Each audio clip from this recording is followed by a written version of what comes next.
You are listening to the Shopify Solutions Podcast, a podcast for Shopify store owners that brings you concrete examples on how to build and grow your e-commerce brand. Your host is Scott Austin. He owns a Shopify agency called Jade Puma. In this podcast, Scott will share his e-commerce insights and best practices with you. Hey, Scott Austin here. This podcast episode is going to be a show and tell. So if you're listening to the audio version, know there's also a video version that is linked to in the show notes. So what we're going to talk about in this episode is how to create a simple video. I'm a big believer that every e-commerce store in 2024 should be creating video as part of its content marketing for its products. And that video could be an about story. It could be about how the product, the benefits of the product. It could be how you could use the product. All sorts of things you're making video for. And you can put those videos on your website. You could use it in ads. You can post it in social, on your own YouTube channel. There's lots of places you can use those videos. That said, for as much as I'm always telling my clients you should be creating videos, not all of them do. There's a lot of trepidation about creating videos. So here what I want to show you is a really quick and easy way to make a pretty effective and impactful video. So the way I'm going to do this, I'm on a Windows machine, so I'm going to use free Microsoft software for video creation. And that software is called Clipchamp. So if you're on a Windows PC, you can open up Clipchamp. If you don't have it, you can download it onto your computer. And what I love about Clipchamp is A, it's free, and B, it's really simple and fairly intuitive on how to do things. And it has a lot of the features that the much more sophisticated video editing software has, but it's not as robust, which actually means it's more easy and more intuitive to wrap your head around some of the concepts. So we're going to walk you through creating a video end-to-end inside of Clipchamp. So the video I'm going to make in this demo is one that I'm actually going to use. So I own a cabin that I Airbnb. So I'm going to make a ad video for my cabin as my demo for you. So the first thing I did is I put together a script for my video. And the script then drove the rest of what I'm doing for visual assets inside the video. And I just open up my text file. It's a pretty short little script. It's pretty easy. I actually use some AI to consolidate my Airbnb listing, and then I edited a little bit from there to come up with the final script that I'm going to be using for this. And the beautiful thing about Clipchamp, one of my favorite features in it, is that it does text-to-speech really, really well. So I'm not even going to do a voiceover for this video. I'm going to have the software do the voiceover based on the script that I wrote. And what I find is when you do a script-first video, that drives all your decisions. So you got to go out and find assets for all the things you're talking about, and it also determines the timing of when you're switching and navigating between different parts of the video, the visual parts of it. So looking at my script, I went in and got an introductory video. I shot some drone footage of my cabin last year, so I got one drone video to start with and one drone video to end with, but I don't have any video of the interior of the cabin. So for that, I use static photos. So I brought together 10 photos that I want to use that follow along in the story that's in the script. And then I also have one more asset, which is a logo, which I'm going to use for the closing screen. So to get started in Clipchamp, I've got it open right now. I'm just going to click on Create Your First Video. And the first thing it's going to ask me to do is to import my media. So I'm going to take all the assets that I have in that folder, the 2 videos, the 10 photos, and the logo, and I'm going to select those and drag those into the Import Your Media section, and it's going to load all of them in. And it might take a minute for it to load them all up. And then because we're going to be doing a transcript, I want to put that transcript into this also. And that's under Record and Create link. There's a text-to-speech option. So I'm just going to grab that text-to-speech and drop it into this nav menu that I have. And the way that a lot of video editing software works is, You got one big window with your whole application, and then it divides things up in a whole bunch of different windows. That it takes a while to get used to them, and you'll figure it out over time. One of those windows is going to be the resultant video that you're creating, and usually below that there's a timeline. And what you're going to be doing is you're going to be adding assets to your timeline along the time, and you're also going to be stacking them. And you'll see how that works here in a little bit. So you could have images overlaying each other, text over the images, and all that kind of stuff. But that timeline becomes where you build and edit a lot of your video. So I'm going to, on that text-to-speech box, I'm going to take the script that I wrote, and I'm just going to select all, copy, and then paste it into the section and save. And what it does when I save, it's actually processing that into the audio file that it's going to be using for this video. And you can, as soon as it's done saving, you can actually play it. Welcome to Blossom Peak Cabin. And in Clipchamp, there's lots of voices that you can use, right? So you can pick, American, British, Australian, types of accents for English. But also when you're looking at just American English, what I'm looking at, there's lots of different voices. There's at least 10, maybe even 20 of them. So if I select that and go to text-to-speech, up here you can see it says voice, and there's a list of all these voices. And that was Ava, and I like her the best because she seems to enunciate really well and have a little bit of enthusiasm, right? So let's just pick a random one, another one here. Let's just pick Roger and see what he sounds like. So I selected Roger, then I save it. It makes a new audio file, and now I can play that. A bedroom. 3-bath authentic log cabin nestled high up the side of... So for your brand, you can go through these voices if you don't want to record in your own voiceover, and you can pick the one that works best for your brand. And like I said, I like Ava the best.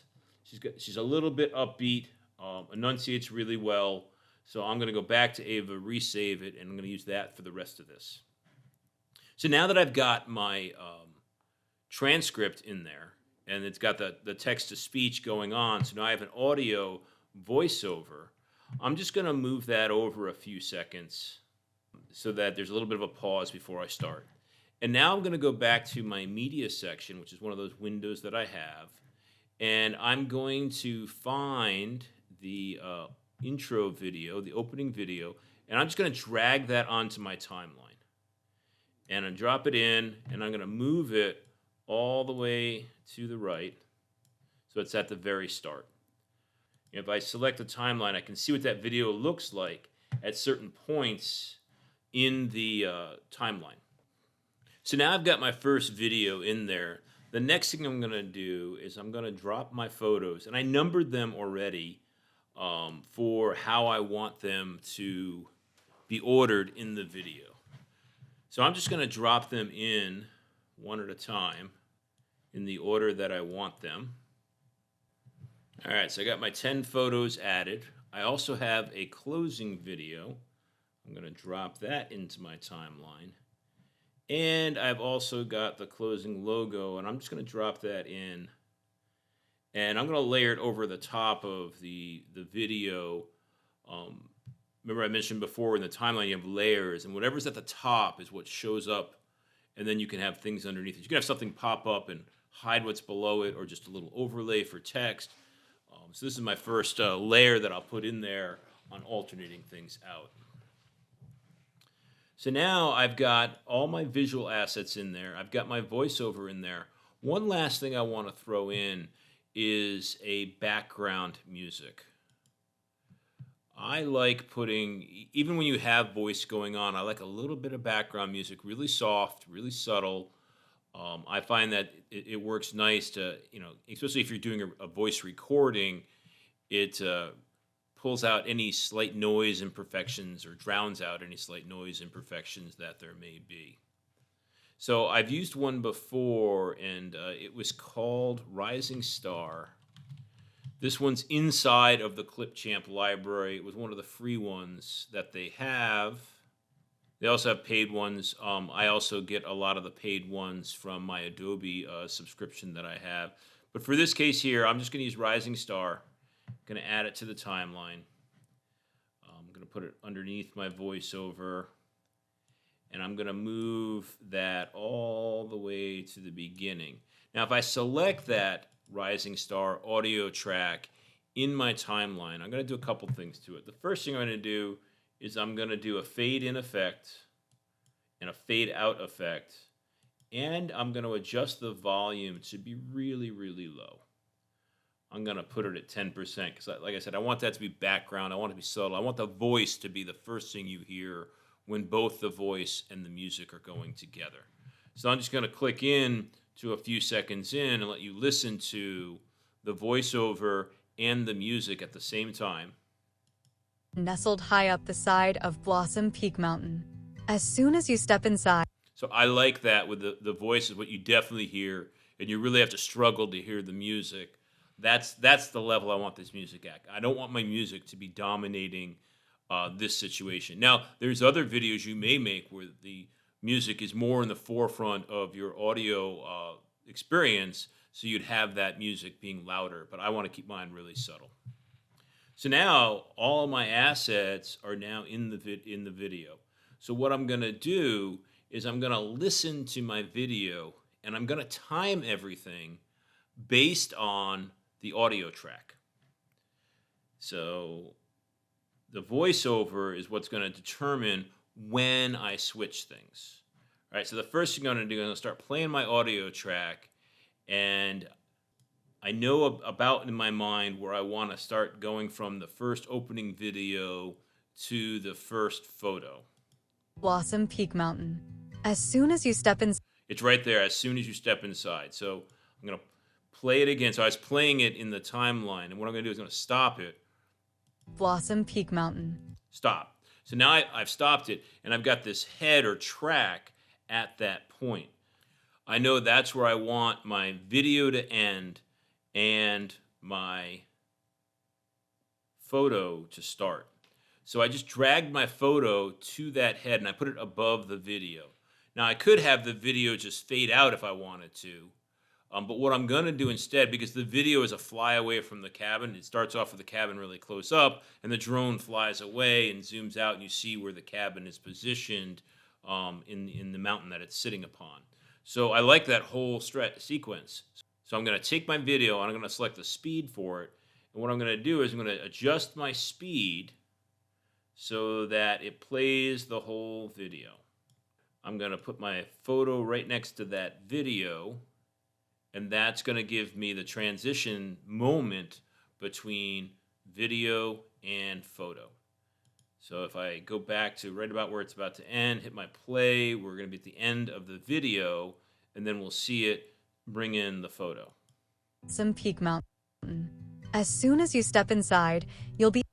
So now what I have to do is that same thing for all of my assets, right? So I have to decide when I am going to end this photo and bring up the next photo, and then the next. And I have 10 photos to go through and do that. So I'll pause my recording, I'll do that, and I'll come back when it's all set up, and then we'll move on to the next steps. All right, I'm back. I've been editing for about 5 minutes to adjust the time for each of the videos and photos in this series. And the whole video is now about 1.5 minutes long. Now, I have edited with this video before in these assets, so it probably took me a little bit quicker than if I was doing it from scratch, but it's really not that hard to do.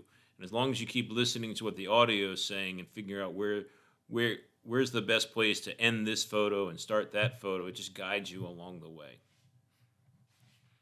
So now I want to do a couple things with my photos.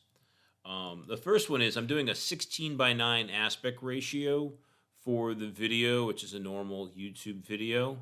And my photos are 4:3 aspect ratio. So what I need to do is go into each of my photos and edit the size of them to fill the screen. Because with a 4:3 photo inside of a 16:9 aspect ratio. You got the black boxes, the edges on the left and right that I want to not have those. So what I'm doing is I'm selecting a photo, and then I'm right-clicking and saying resize and changing it to fill, which makes the photo a little bit bigger than the 16:9. And then I get to adjust vertically where I want to place that photo, where I want to crop that photo essentially for each one of those photos. So I'll go through. I've just done 2 of them while talking to you. I'll go through the next 8 of them, and then I'll be back again. All right, that took probably less than a minute to do. All my photos are now filling the full 16:9 screen. Now the next thing I'm going to do is going to add a transition effect from video to photo and then photo to photo. And if you go into the transitions inside of Clipchamp, there's a whole bunch of them. And they do all these fancy, funky things. If you've ever used video editing software, you know what I'm talking about. If you've used PowerPoint, you know what I'm talking about, with all the different fancy effects you can do. My opinion about this is less is more. It's really easy to start focusing on the effects and the video and all these other things inside the video editing software, where what's really important is the content, right? So I like letting the content speak for itself as much as possible, and I'm just putting effects in to make things a little less jarring to the audience. So for all of these, I'm just going to do a simple crossfade effect. So I'm just going to drag that crossfade down from the menu into each of the transitions or joining points between the photos and the videos. So now I've got my transitions all in place between them.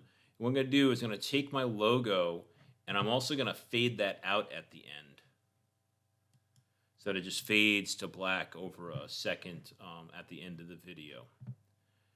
So now I've got all of my videos and photos in. I've got my voiceover in. The next thing I want to do is edit my background audio a little bit. Just have to make it the right length for the video, and there's one little small edit I'm going to do. So what I'm going to do here is, if you look at the audio file, you can actually see the waveform for the heights of it. It shows you, how much volume there is. And the song starts out, like many songs do, slightly mellow. And then there's a little bit of a crescendo where it like moves into the next phase kind of thing. And I thought timing that opening crescendo with the transition from the video, my first video to my first photo, where I take you from outside to inside, would be a nice little auditory backup and support to the transition that we're doing. So you can't do this between every single shot that you're doing. You can't time your music to everything, but if you can time your music to 1 or 2 points, it actually can have a little impact. So in my audio file, I can see where that point is. So all I'm going to do is I'm going to shorten my audio file for a second. I'm going to move that waveform point where I can see the crescendo thing happen right to the transition that I have from video to photo.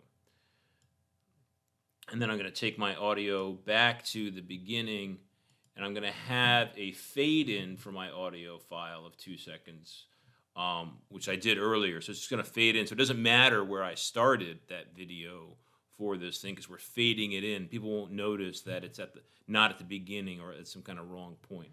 So now I'm just going to play that for you. And our background music is kind of subtle in volume, so I'm just going to raise that up so you can hear what I'm talking about. We're going to start right here and play it. 3-bath authentic log cabin nestled high up the side of Blossom Peak Mountain. As soon as you step in...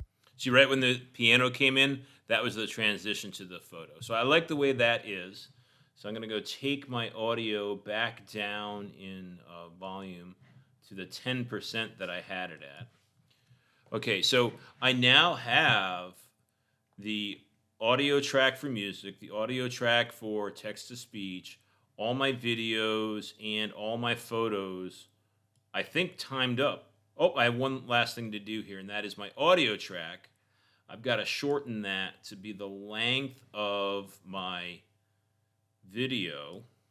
And because I already put that fade out effect on that, it's okay that, we're going to be breaking that audio track in some random place, but it's going to be fading for the last 2 seconds. So, nobody's really going to notice that, that timing thing.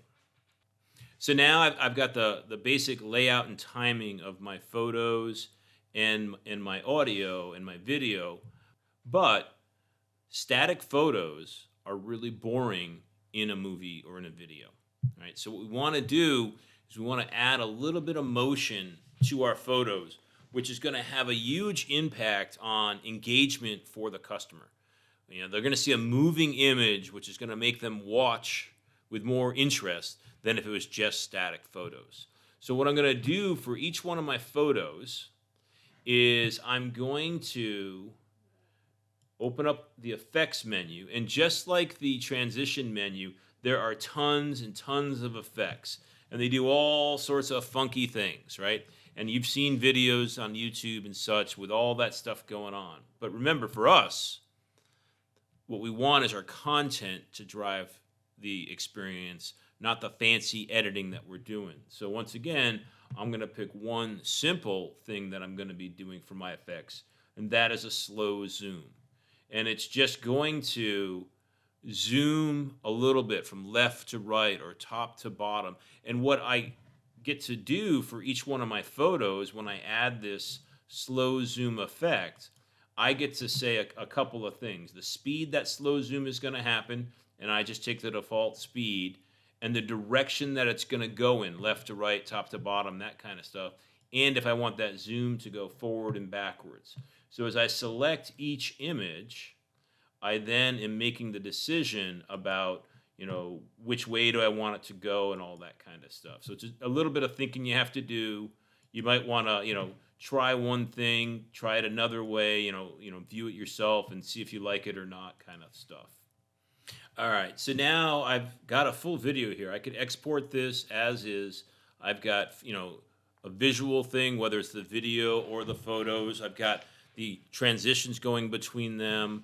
I've got them filling the full screen. I've got motion on my video, all that good stuff. But I want to add one more thing just to show you how you can add more information. So what we're going to do in this situation is we're going to add some text. So I'm just going to go to the section where we talk about 5 bedrooms. And I'm going to put in a little text. And once again, with text options, there are tons that you can choose from, doing all sorts of funky things. This one here, I am going to pick one with an effect instead of just plain text, because I like a little bit of motion to draw your eye to that text. Because you may not see it if it's just like in the corner or something. So I'm going to pick one that they call clean title, and I'm just going to drop that in. Now, I'm going to put that above the photo that I want it to be on. Remember that we have a layering thing here. So I put it above, the text will be seen, and then the photo will be underneath it. And then I'm going to change the placement of that to be in the corner that I want it to be in. It gives me an option. It's got this box around the outside, so I'm going to put some color around that. And I'm going to put in my text where it just says 5 bedrooms. And then I'm going to time that text. So on my timeline, I can move that text, and I can expand the time that it's playing for or shrink the time it's playing for. And I'm going to have it span over the 2 photos that show bedrooms. And I'm going to have it start after the transition finishes for the photo underneath. So it'll be the photo for a second, then the text will come in, then the second photo will show up, and then right before the photo starts going away on its transition, I'm going to have the text fade away. Now, I like that adding the text in there in case someone isn't listening too well, and they get that second piece of information reinforcing the main message. Once again, say this a lot, less is more. You don't want to have all sorts of text flying everywhere with everything you're talking about. But what I might actually do on this one before I finish it out is add a couple more pieces of text. So there's a few of these panes that have a little bit of extra information in the text box instead of just one. But that's it. I've now been working on this for 40 minutes. So I can export this now. There's a little export capability. I can make a 1080p file in the free version, which is all I ever do on these. There's a paid version where you can do a 4K video if you wanted to also. But I can export that out, and now I have a video that I could add to YouTube or add it on my website and use however I want to. So in 40 minutes time, I've gone through the learning curve. I've made a few of these videos through this software. But for you, if in your Shopify store you're not doing videos yet, I highly encourage you to pick up Microsoft Clipchamp and just start using it and get over that learning curve. Even if you don't have a good video recorder, even if you don't have a good microphone or good lighting or a setup to record videos, what I'm showing you here in this video is you can use assets like just photography. And you can write a script and have the computer dictate that script out for you. So you don't have to record yourself and have those recording devices and space to do that kind of stuff. So, I honestly think there's nothing stopping any store owner from going out and creating their first video if they haven't been creating video already. So please, if you haven't done it, go make your first video. I'd love to see what you're doing. Thanks for listening. You've been listening to the Shopify Solutions podcast with Scott Austin. This podcast is brought to you by Jade Puma, a Shopify-focused agency located in San Diego, California. If you like what you heard, please leave a review and subscribe on iTunes or wherever you get your podcasts. If you'd like to work with Scott on your brand, email him at scott@jadepuma.com. Welcome to Blossom Peak Cabin. The cabin is a gorgeous, one-of-a-kind 5-bedroom, 3-bath authentic log cabin nestled high up the side of Blossom Peak Mountain. As soon as you step inside, you'll be instantly captivated by the massive wood beams, vaulted ceilings, and 25-foot-high wall of windows that offer breathtaking views of the surrounding mountains and valley. Relax in one of the 3 separate living or family rooms. There are 2 dining areas, one inside and one outside. They both seat 12 people for hosting dinners with your loved ones. Step outside onto the incredible wraparound deck, and you'll find yourself surrounded by awe-inspiring mountain views. The deck features 5 separate areas, each with plenty of seating and dining options, so you can entertain in style. The 5 bedrooms are equally impressive. 4 of the bedrooms feature king-size beds. And the 5th bedroom has a fun triple-high bunk bed that kids love. 2 of the bedrooms also offer workspaces with a desk, chair, and monitor, perfect for staying connected. The cabin is located on 150 acres, ensuring your privacy. There's also a trail to the summit of Little Blossom, your own private mountain peak, which towers 500 feet above the cabin. Blossom Peak Cabin is the ultimate vacation stay that promises an unforgettable experience of relaxation and natural beauty. Book now and immerse yourself in the splendor of the Sequoia National Park and the surrounding 3 Rivers Mountains.